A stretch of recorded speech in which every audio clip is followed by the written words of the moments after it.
લીલો રંગ જોઈને જ ખાવાનું મન થાય એવો ગ્રીન ફરાળી હાંડવો કેવી રીતે બનાવ્યો એવું થતું જ હશે તમને. તો જોઈ લો રેસીપી. 1 કપ મોરૈયો, 2 ટેબલસ્પૂન સાબુદાણા. હવે આ બંનેને આપણે એકદમ કકરું દળી લઈશું. ઝીણો લોટ કરવાનો નથી. જુઓ, આ રીતે મેં એકદમ કકરું વાટી લીધું છે.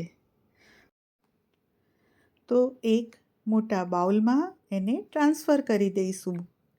ફરાળી હાંડવા સાથે મેં ફરાળી ચટણી પણ બનાવી છે. એની પણ રેસીપી આગળ તમે જોશો. 2 ટેબલસ્પૂન રાજગરાનો લોટ. બધા જ લોટ સારી રીતે મિક્સ કરી લઈશું. અને હવે લોટમાં આપણે સિંગ તેલનું મોવણ નાખીશું.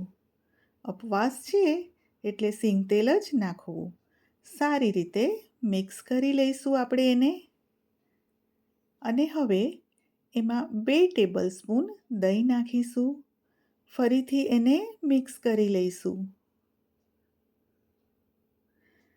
તો આ રીતે મિક્સ કર્યા પછી આપણે એમાં જરૂરિયાત પ્રમાણે પાણી એડ કરતા જઈશું. પણ હા, આ બેટર અત્યારે તો આપણે આવું કઠણ જ રાખવાનું છે.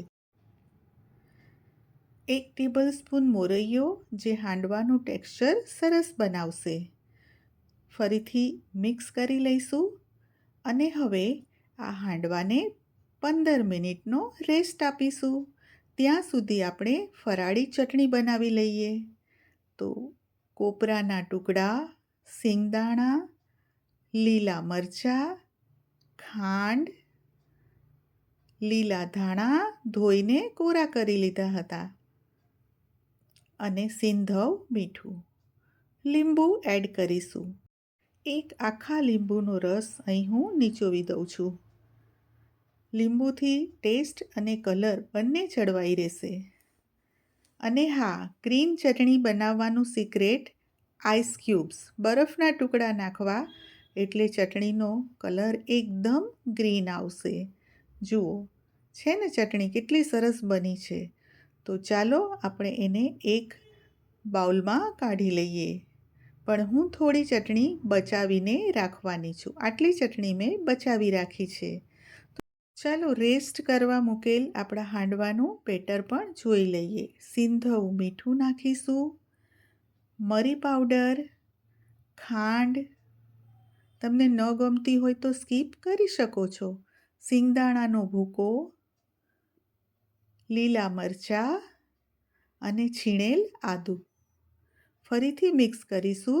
પણ આ ખીરાને હજી પાણી નાખીને ઢીલું કરવાની ઉતાવળ ન કરતા.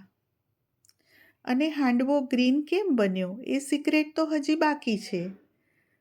દૂધી છીણીને નાખી છે. જુઓ, હવે આપણું બેટર બરાબર થઈ ગયું ને? તો ચાલો સિક્રેટ નાખીએ. સિક્રેટ છે આપણે બનાવેલી ગ્રીન ચટણી. 2 મોટી ચમચી આ ગ્રીન ચટણી નાખી, જેથી કલર આવી ગયો, ટેસ્ટ આવી ગયો અને જોતાં જ ખાવાનું મન થઈ જાય. કંઈક નવું કર્યાનો આનંદ. લીલા ધાણા નાખી દીધા છે. અને ફરીથી બધું મિક્સ કરી લીધું છે.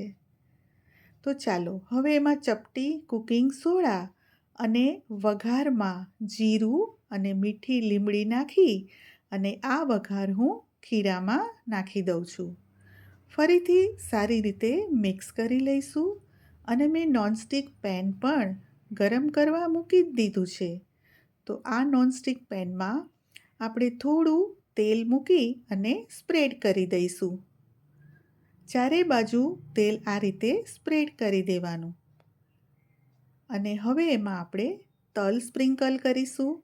અને પછી એમાં 3 ચમચા ખીરું હું એડ કરું છું. તમારા પેનની જે કેપેસિટી હોય એ પ્રમાણે તમારે ખીરું નાખવાનું. તો આ રીતે ખીરું નાખી અને ફરીથી હું એના ઉપર તલ સ્પ્રિંકલ કરું છું. ચાલો ઢાંકી અને હવે 5 થી 7 મિનિટ પછી ચેક કરીએ. જુઓ, કલર કેટલો સરસ આવ્યો છે. ખીરામાં હતો એના કરતાં પણ વધારે સરસ કલર આવી ગયો છે.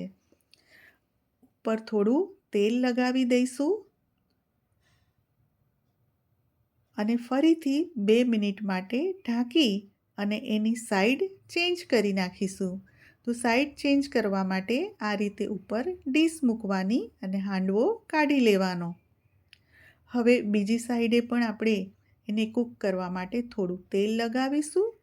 પાછો આપણો હાંડવો એમાં મૂકી અને ઢાંકી દઈશું.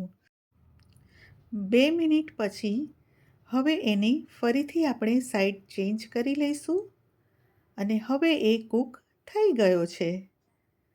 જુઓ કેટલો સરસ હાંડવો બન્યો છે.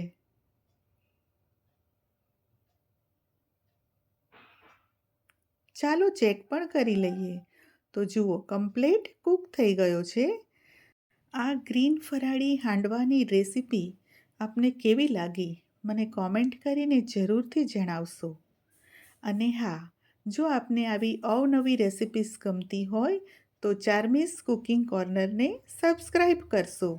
અને તમે પણ આવો હાંડવો ક્યારે બનાવો છો? બનાવી અને તમારો હાંડવો કેવો બન્યો મને જરૂરથી જણાવશો. બસ ખીરામાં ગ્રીન ચટણી નાખવાથી ટેસ્ટ, ટેક્સચર અને કલર બધું જ સરસ આવશે. Thanks for watching.